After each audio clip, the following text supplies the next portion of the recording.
어떻게 하면 잘할 수 있을까? 한 철학자 사르트르가 이렇게 말했다고 합니다.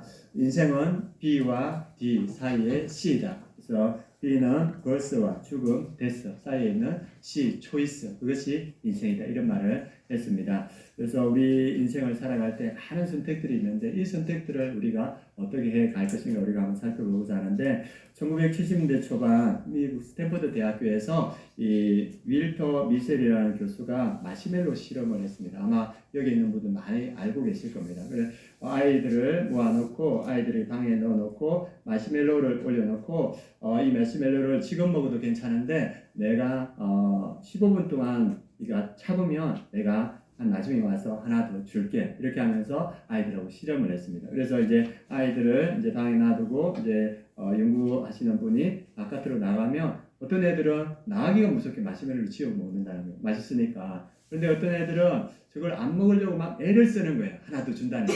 그래가지고 어떤 애들은 노래를 부르기도 하고 또 어떤 애들은 저기서 막 옛날에 즐거웠던 기억을 하기도 하고 기도하는 건 없었던 것 같아요. 제가 이제 넣었습니다. 그리고 어떤 사람 하여튼 안 먹으려고 애를 쓰는 거예요. 그래가지고 이제 열구 데이터 결과를 다 수집을 했습니다. 그리고 나서 이제 저 연구가 있고 나서 10년이 지났습니다. 그래서 연구했던 사람들이 10년 후에 저걸 가지고 이제 데이터를 분석했는데 어떤 결과가 났냐면 마시멜로를 먹지 않았던 아이들과 먹었던 아이들 비교해 보니까 먹지 않았던 아이들이 학업 성적이 훨씬 더 우수하더래요. 그리고 또 사회적 적응력이 뛰어나고 약물 남용 가능성이 훨씬 떨어지더랍니다. 그리고 체질량 지수, 비만 지수도 확실히 낮다는 사실이 밝혀졌습니다. 그래서 이 연구팀이 인내심과 자제력 지수가 지능 지수보다 성공을 예측하는데 효과적인 유의미한 결과가 있다. 이걸 발표했습니다. 그리고 이제 2018년 뉴욕대 연구팀에서 이것에 대한 후속 연구를 했습니다. 거기서 밝혀진 게 뭐냐면 사회적 신뢰가 있는 아이, 약속된 보상이 반드시 올 것이라는 믿음이 있는 아이들이 인내심을 발휘하더라. 그래서 이 마시멜로를 먹지 않고 이후에도 자제력을 자기 삶에 드러내더라 이렇게 말합니다.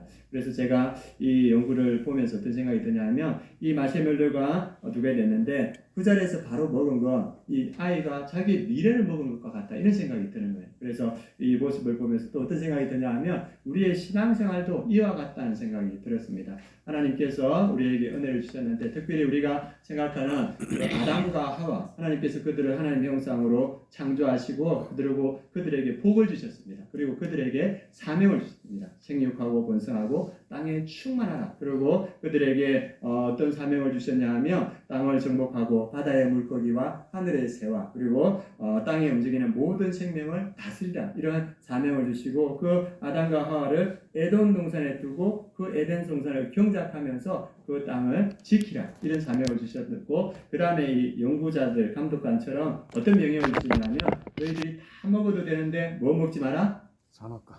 동산에 있는 선악과를 먹지 마라. 그러면 너희가 반드시 죽을 것이다. 이렇게 이야기를 했습니다. 그런데 마귀가 와서 이 아담과 하와를 유혹하죠. 뭐라고 유혹합니까? 너희가 저것을 먹으면 하나님과 같이 될 것이다. 이렇게 말하니까 이 아담과 하와가 그 열매를 보니까 먹음직도 하고 포함직도 하고 탐스러워 보여서 그것을 먹었습니다. 그래서 결국 우리 안에 죄가 들어오게 되고 그들은 에덴 동산에서 추방되었습니다. 그리고 그 죄의 결과 때문에 우리가 지금도 고통받고 있는 모습을 봅니다. 그래서 아담과 하와는 그 선택의 기로에서 실패했습니다. 그리고 이스라엘 백성들이 이제 쭉 이렇게 나타나는데 이스라엘 백성들에게도 선택의 기회가 있었습니다. 어떤 기회가 있었냐면 그 이스라엘 백성들이 가나안 땅을 찾아서 올 때 그들이 헤스본 왕 시온과 바산 왕 옥을 무찌르고 요단 동편을 이렇게 딱 차지했습니다. 그리고 요단 동편을 차지하고 났을 때 그 두 지파 반이 그 땅을 요구했습니다. 그 말씀이 민수기 32장 1절에서 5절입니다. 이제 한번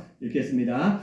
르벤 자손과 갓 자손은 심히 많은 가축죄를 가졌더라. 그들이 야셀 땅과 길르앗 땅을 본즉 그곳은 목축할 만한 장소인지라. 또 이르되 우리가 당신에게 은혜를 입었으면 이 땅을 당신의 종들에게 그들의 소유로 주시고 우리에게 요단강을 건너지 않게 하소서. 르벤 자손과 갓 자손이 요단 동편의 땅을 이제 차지했는데 보니까 자기들의 가축이 너무 많은 거예요. 이 가축을 잘 먹으려면 풀이 필요한데 이 요단 동편에 풀이 무성해서 이 가축을 부지기에 너무 좋은 거예요. 그래서 그 모세에 가서 이 요단 동편 땅을 우리에게 주십시오 이렇게 요청을 합니다. 그런데 하나님이 하신 약속은 신명기 11장 31절입니다. 그 약속 보겠습니다. 같이 읽겠습니다. 너희가 요단을 건너 너희의 하나님 여호와께서 너희에게 주시는 땅에 들어가서 그 땅을 차지하여 하나니 반드시 그것을 차지하여 거기 거주할지라. 하나님의 역사는 뭐냐 하면 이 요단강을 건너가서 요단 서편을 차지하고 반드시 거기 거주해라. 하나님의 약속은 뭐예요?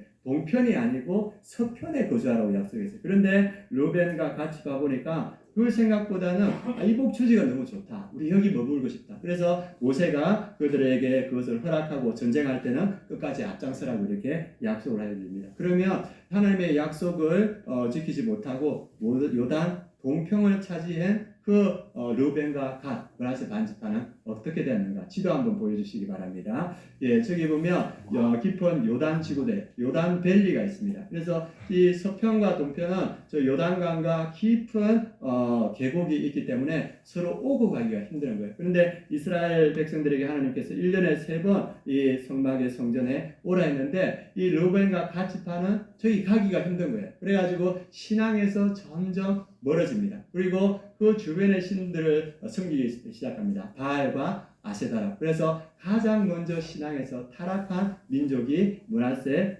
그다음에 갓 지파 그리고 루벤 지파가 됩니다. 그리고 이 그 땅의 옆에 모압과 암몬이 있는데 여기 가나안 서편은 요단강도 있고 산맥이 있어가지고 적의 침입을 막기에 유효한데 이 르벤 지파와 갓 지파가 차지한 것은 이 아무것도 막는 게 없는 거예요. 그래서 끊임없이 이들은 외적의 침략을 받고 사사기 시대 때는 암몬에 18년 동안 식민지를 당하고 왕국 시대 때는 저기가 이방 왕으로 인해서 초토화되고 학살됩니다. 그리고 BC 722년 아수르가 와서 저기에 있는 수많은 사람들을 데려가서 아수르에 이주시키고 그 다음에는 이들은 역사에서 사라져 버립니다. 그래서 좋았던 그 초지, 가축을 지키기 위해서 선택했는데 그것이 결국은 그들이 망하는 길로 들어가는 길이었습니다. 그리고 이제 서편에 있던 저 나라들도 처음에는 잘 성장했는데 이후에 주변 나라들이 강대하니까 하나님을 이렇게 거부하고 왕을 세워달라 합니다. 눈에 보이는 왕을 세워달라 하고 그리고 주변 나라를 보니까 하나님 섬기는 것보다 우상을 섬기는 것이 더 강하고 부해 보인다. 그래서 하나님을 거부하고 그 다음에 이방 우상을 섬기기 시작합니다. 그래서 서편에 있는 나라들도 BC 722년에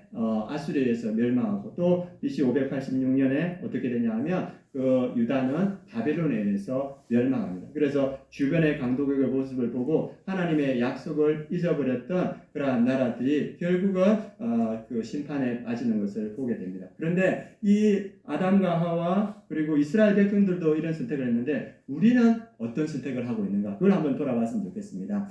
예전에 여러분들 들어가 보셨던 것 중에서 파리의 연인 보셨습니까? 예, 보셨던 분이 대부분 계시네요. 그죠? 예, 여기 계십니다. 예, 죄가 아닙니다, 여러분들. 예, 거기 보면, 재벌, 남자와, 그리고 일반 서민 여자를 사랑하는 이야기죠. 그래서 실제 있었던 일인데, 여기에 있는 분들이 다 30대로 돌아갔다고 생각해 주십시오. 30대로 돌아가셔서 얼굴도 너무 예쁘시고, 남자분들은 얼굴도 너무 잘생기시고, 그리고 능력도 뛰어나서 대기업에 여기 있는 분들이 다 들어가셨어요. 예, 그 정도 된다고 생각합니다. 대기업에 들어갔는데, 그 대기업에 들어가 보니까, 우리 여자분들은 사장 아들이 여러분을 좋아하는 거예요. 그래가지고 결혼하자 이렇게 있고 그 집안도 여러분하고 결혼하자 하는 거예요. 그리고 남자분들은 들어갔는데 그 대기업 사장 딸이 결혼하자는 거예요. 좋다고 그 집안에서도 결혼하자 하고 그러면 여러분들은 어떻게 할 것인가 한번 생각해 보시기 바랍니다. 그리고 그 집안에는 다 있는데 한 가지가 없어요. 뭐가 없겠습니까? 믿음. 이게 골치 아픈 거예요. 믿음이 없는 거예요. 그래서 이렇게 했을 때 여러분들은 어떤 선택을 할 것인가? 여러분들 속으로 나는 지금 이 사람 아니면 누구든 결혼한다. 이런 생각하시면 안 되는 거예요. 여러분들은 어떻게 하겠습니까? 이게 결혼을 하겠습니까? 안 하겠습니까? 네, 대답이 없으시죠? 그죠? 이거 마음속으로 했는데 이거 실제로 있었던 이야기입니다. 수요 예배 때도 잠시 언급했는데 실제로 권사님과 장로님이 아들을 잘 키웠어요. 아들을 잘 키워서 아들이 어디 내놔도 남부럽지 않고 많은 사람들이 따르는 아들이었는데 이 아들이 대기업에 갔는데 그 대기업 사장 딸이 좋아하는 거예요. 그 집안도 좋아하고 그래가지고 이제 주로 교제를 가지는데 결혼쯤 되니까 보니까 이 집안이 믿음이 없는 거예요. 그래서 장로님 권사님이 결혼하지 마라. 저 집은 우리와 너무 차이가 지고 척이 지고 믿음이 없다 했는데 아들이 그 집안에서 너무 잘해주고 그 집안의 체력이 크니까 결혼하기로 한 거예요. 그래서 결혼을 했습니다. 그 믿음 없는 집안을 그렸는데 처음에는 이 며느리가 몇 번 교회를 나오더니만 교회를 안 나오기 시작하는 거예요. 그리고 이어서 교회도 안 나오고 그 다음에는 이제 소식이 이제 떨어졌어요. 그래서 이제 어느 날 그 권사님이 울면서 목사님을 찾아온 거예요. 목사님을 찾아와서 울면서 오니까 목사님이 어떻게 아들은 잘 지냅니까? 물어보니까 그 어머니가 뭐라 하냐면 우리 아들 잘 사는지 모릅니다. 이렇게 말하는 거예요. 그래서 아니 그게 무슨 말씀이시 하니까 소식 끊은 지 꽤 오래됐다는 거예요. 그래서 이사 갔다는데 어디로 갔는지 모른답니다. 그리고 전화번호도 모르고 그리고 그냥 잘 살고 있겠지 그렇게 생각한다는 거예요. 그래서 이사를 갔고 그리고 아이들 손주들도 낳았는데 손주들 얼굴도 모르고 그렇게 지내게 됐답니다. 아마 며느리가 불편할 수도 있고 그 집안이 불편할 수도 있어서 아마 안 가르쳐줬던 것 같아요. 그런데 이 10년이 지나서 아들한테서 연락이 왔어요. 어디서 연락 왔냐면 병원에서 연락이 온 거예요. 그리고 가보니까 아들이 암에 걸려가지고 암 말긴 거예요. 그래서 이 목사님하고 장로님하고 권사님하고 여의도 성심병원에 가서 중환자실에서 이 아들 얼굴을 봤답니다. 그리고 이 목사님이 그 아들을 위해서 기도해주고 돌아왔는데 이틀 만에 그 아들이 죽은 거예요. 그 소식을 이 목사님이 보고서 진짜 효자 되는 것은 똑똑하고 능력 있다고 되는 게 아니다. 아버님을 사랑하고 어머니를 사랑하고 그 다음에 그 마음에 하나님을 경외하는 마음이 있어야 된다. 그걸 마음속으로 느꼈다고 합니다. 그래서 우리가 돌아볼 때 우리는 그런 결정을 안 했지만 우리가 그런 상황에 왔을 때 우리도 그런 결정을 하지 않을까 이런 생각이 듭니다. 아담도 그랬고 이스라엘 백성도 그랬고 우리도 동일한 그러한 모습이라는 생각이 듭니다. 그래서 이러한 모습 속에서 우리가 어떠한 결정, 바른 결정을 할 수 있을까? 그것을 오늘 우리에게 보여주시는 분이 계십니다. 그분이 누구냐 하면 예수 그리스도. 우리가 어떠한 상황 가운데 어떠한 결정을 해야 되는가? 그것을 보여주시는데 그 모습을 우리 4장 2절에서 볼 수 있습니다. 우리가 바른 결정을 하기 위해서 예수님이 보여주시는 첫 번째 모습이 4장 2절에 나와 있습니다. 같이 한번 읽어보겠습니다.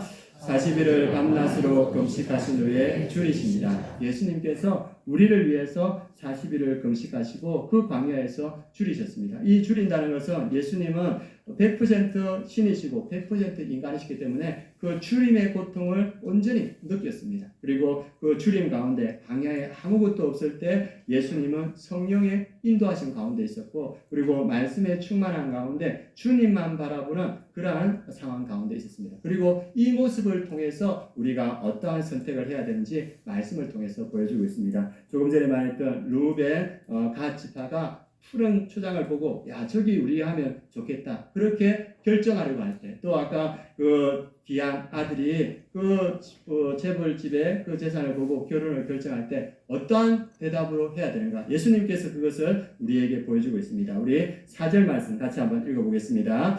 예수께서 대답하여 이르시되 기록되었으되 사람이 떡으로만 살 것이 아니요 하나님의 입으로부터 나오는 모든 말씀으로 살 것이라 하였느니라 하시니 루벤 갓 지파도 뭐라 해야 됩니까?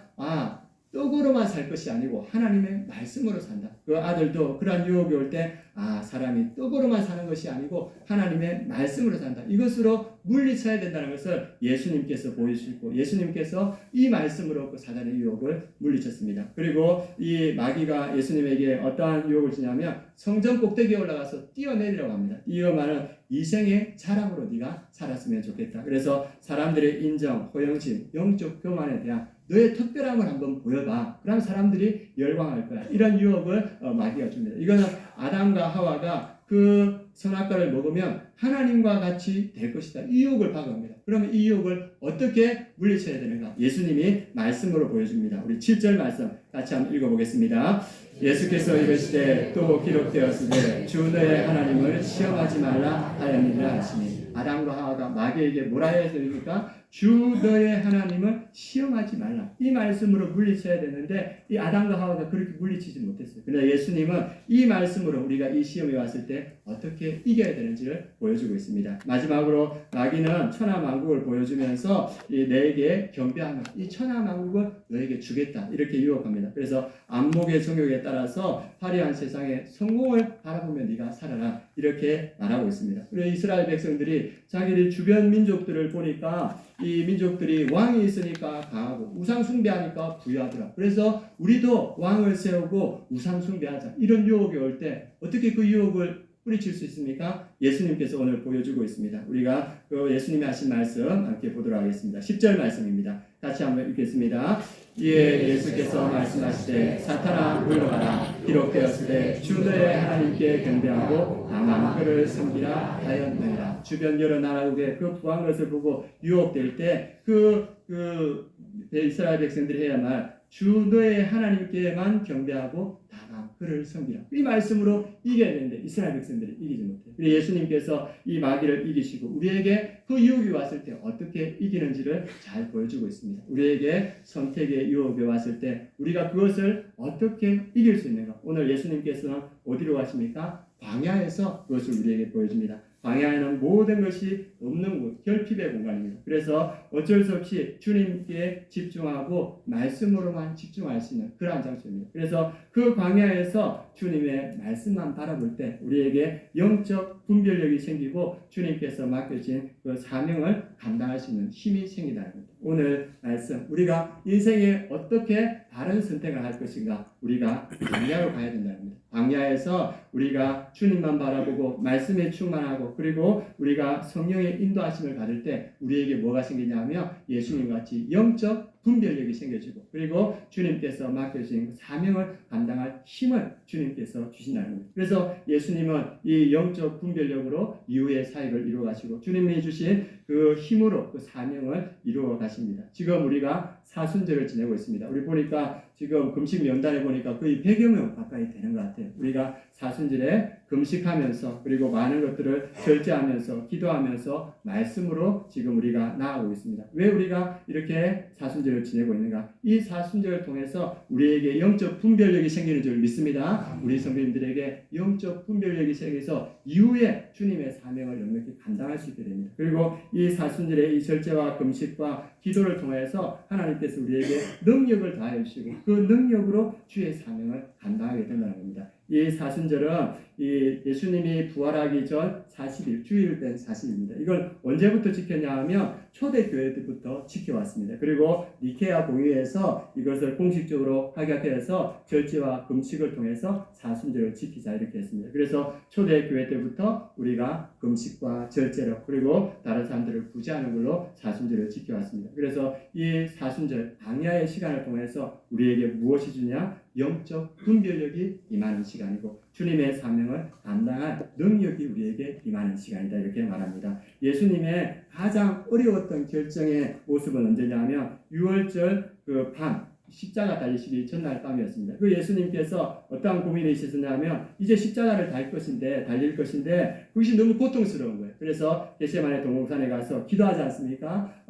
하나님 할만하시면 이 잔을 내게서 옮겨주옵소서. 육신으로 그 잔을 너무나 지기 힘들어서 옮겨주셨는데 이 광야의 시간에 가졌던 그 영적 분별력으로서 내 삶의 가장 중요한 사명이 그 십자가의 사명을 깨닫고 예수님이 뭐라 합니까? 그러나 내 뜻대로 하지 마옵시고 아버지의 뜻대로 하옵소서. 그래서 그 영적 사명을 감당해냅니다. 그리고 그 주님께서 그 40일의 금식 기도를 통하여서 하나님의 능력으로 그 사명의 길, 십자가의 길을 끝까지 갑니다. 그래서 광야는 어떠한 시간이다? 사명을 감당할 수 있는 능력이 임하는 시간이다. 우리가 잘 아는 모세도 40년 광야의 시간, 그 광야의 온유한 영성이 물을 익었을 때 하나님께서 어디로 부르십니까? 애굽으로 불러서 그 민족들을 출애굽하는 그 일에 모세를 사용하십니다. 다윗도 마찬가지입니다. 쫓겨다니는 그 10년의 그 영성이 광야의 영성이 세워집니다. 그래서 하나님께서 그가 영성이 세워졌을 때 그를 이스라엘 왕국으로 불러서 이스라엘을 믿음으로 세워가는 그 일에 써주십니다. 그리고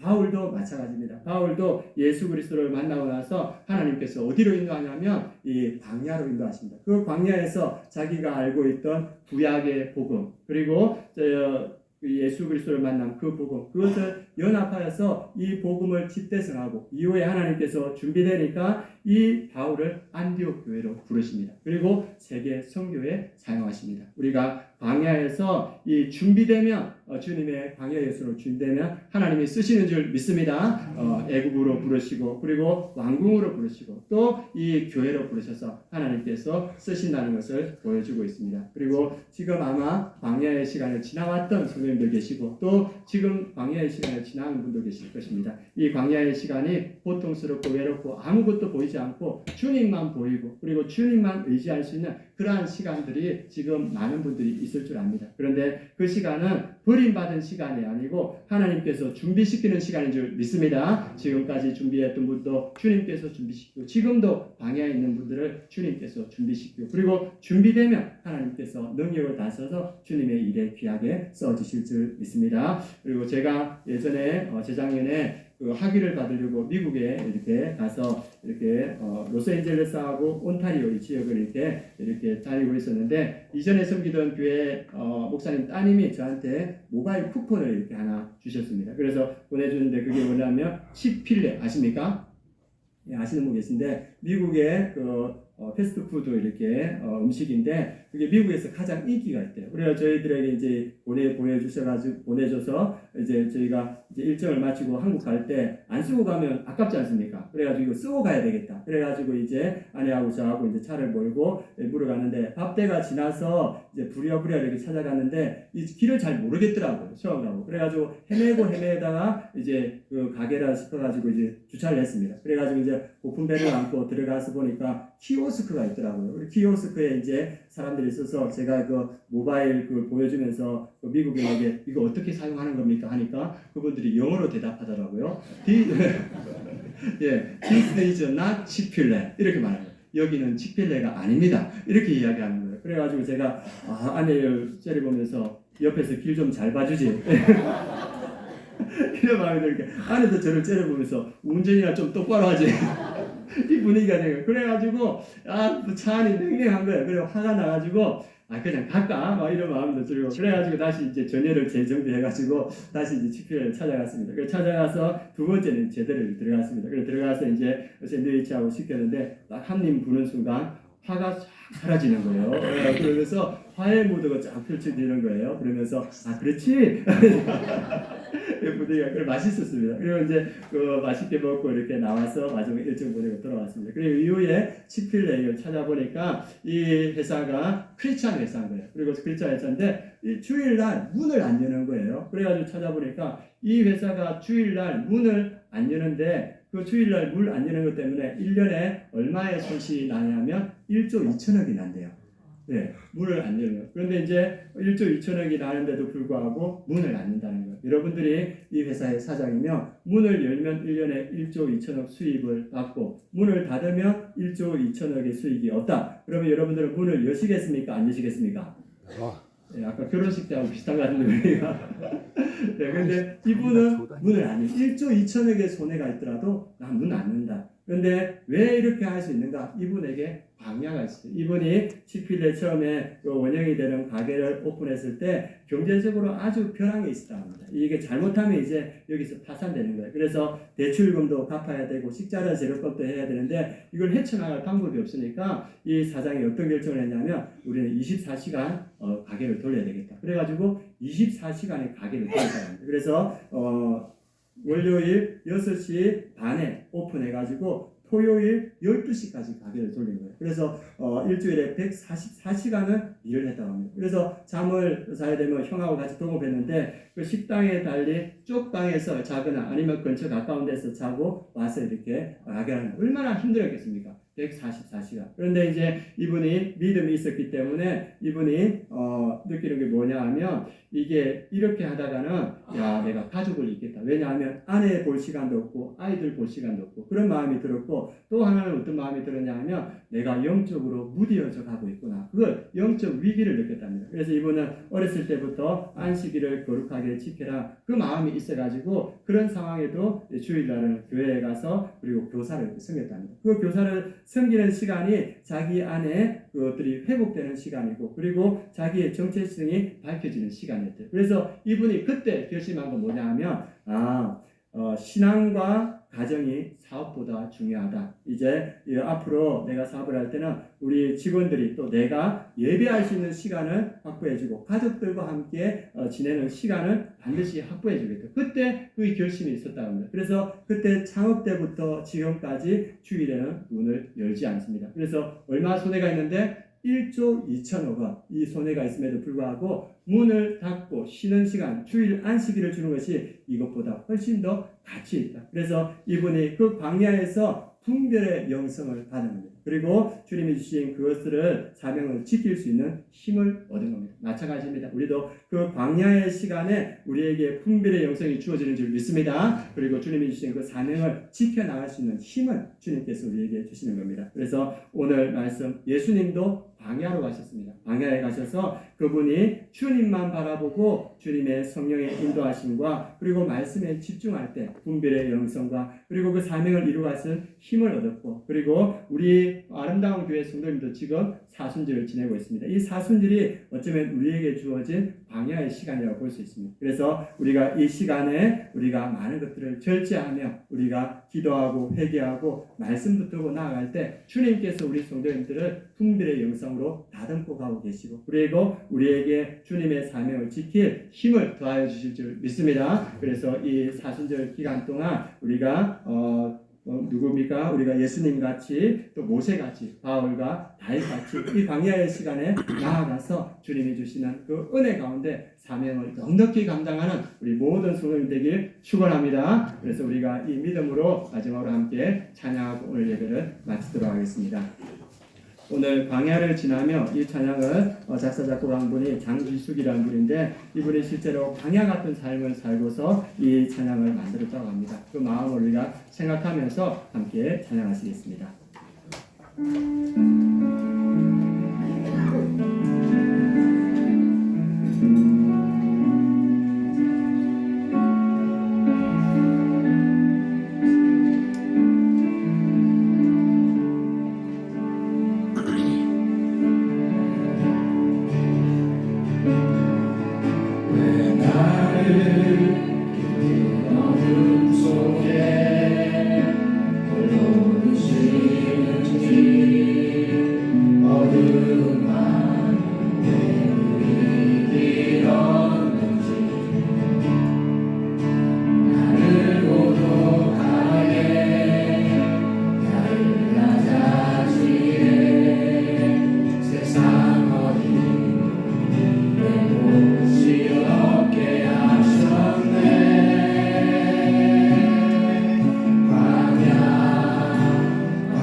주님만 내 도움이 되시고 주님만 내 빛이 되시는 주님만 내 친구 되시는 광야 주님 손 놓고는 단 하루도 살 수 없는 곳 광야에 서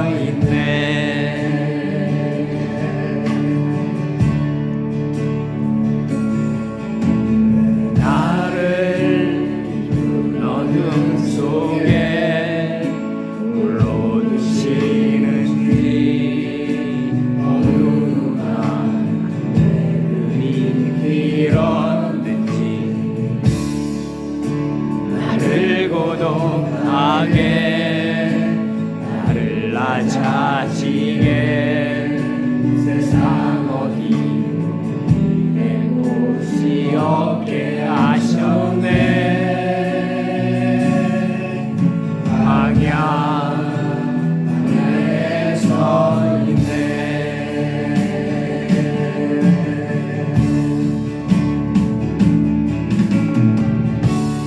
주님만 내 도움이 되시고 주님만 내 빛이 되시는 주님만 내 친구 되시는 광야 주님 손 놓고는 단 하루도 살 수 없는 곳 광야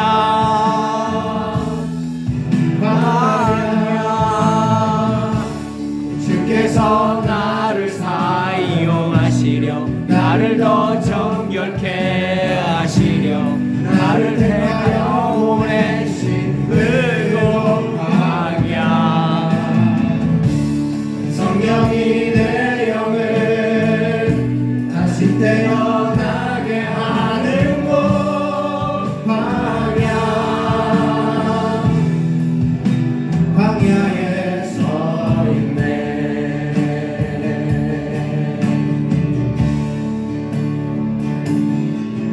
내 자아가 산산이 깨지고 무너지려 했던 내 꿈도 주님 앞에 내어놓고 오직 주님 뜻만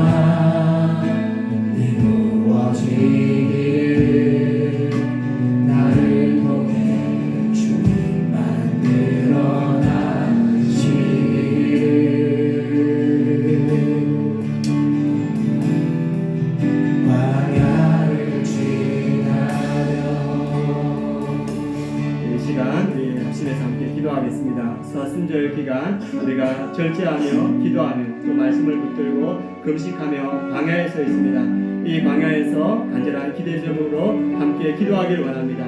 우리에게 영적 분별력을 주시옵소서, 믿음의 선택을 하게 하여 주시옵소서, 사명을 감당할 능력을 주시옵소서, 가정과 목장과 교회를 믿음으로 세워가게 하여 주시옵소서. 우리 이 기도 제목으로 합심해서 함께 기도하시겠습니다.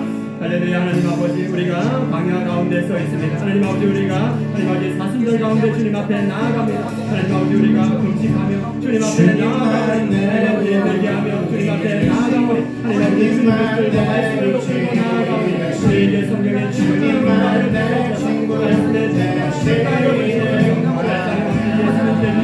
그 영적 분별력을 우리에게 도와주시옵소서.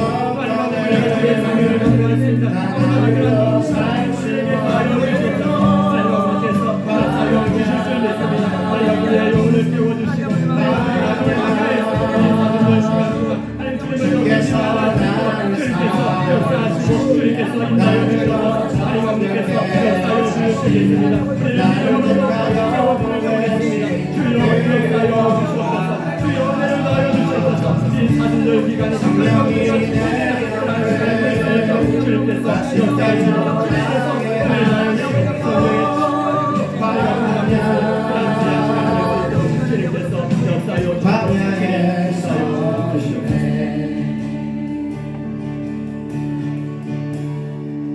하나님, 우리가 주님의 죽으심을 기억하며 하나님 아버지 주님의 고난을 기억하며 사순절을 보내고 있습니다. 예수님께서 광야에서 40일을 줄이시며 말씀과 성령으로 충만하였듯이 우리 아름다운 교회 성도님들 말씀과 기도로 충만한 사순절 기간이 되게 하여 주시옵소서. 이 사순절 기간, 이 영적 광야 기간에 우리에게 광야의 영성을 더하여 주셔서 영적 분별력을 더하여 주시고 주의 사명을 감당할 수 있는 힘을 더하여 주시옵소서. 그래서 예수님처럼 주의 사명 넉넉히 감당하는 우리 아름다운 교회 모든 성도님 될 수 있도록 역사하여 주시옵소서. 예수 그리스도의 이름으로 기도드립니다. 아멘.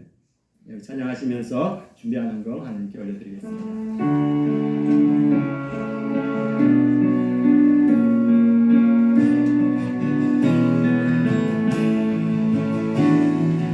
교회여 일어나라 주께서 부르시니 두려움과 실패 내려놓고 교회여 일어나라 교회여 일어나라 주께서 보내시니 삶의 자리에서 교회여 일어나라. 우린 세상의 빛 하나님의 편지 주의 교회를 통해 세상이 주를 보리라. 일어나라 아버지 사랑으로 아버지 능력으로 서로 하나 되어 그 빛을 비추라. 노래하라 아버지의 사랑을 아버지의 크심을 이 삶의 노래로 주님을 나타내라.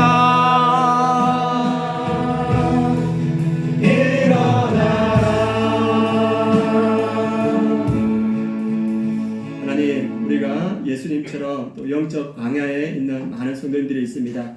건강으로 하나님 없이 힘들어서 건강에 어려움으로 광야에 있는 우리 성도님들 주님께서 그 치유의 손으로 회복되게 하여 주시옵소서. 아멘. 하나님 아버지, 우리 성도님들 중에 물질적 광야에 임한 성도님들이 있습니다. 주님만 바라보고 주님만 구하오니 물질적 어려움들이 해결되는 은혜를 더하여 주시옵소서. 또 관계의 어려움 때문에 힘들어하는 우리 많은 성도님이 있습니다. 그 광야에서 다른 것 의지하지 않고 주님 바라보니 그 관계의 어려움들이 해결되는 은혜를 더하여 주시옵소서. 그래서 광야에 우리가 더 정결하고 거룩하게 준비되게 하시고 준비된 우리에게 하나님의 신령한 은혜가 임하는 우리 아름다운 교회 모든 성도님 될 수 있도록 주님께서 역사하여 주시옵소서.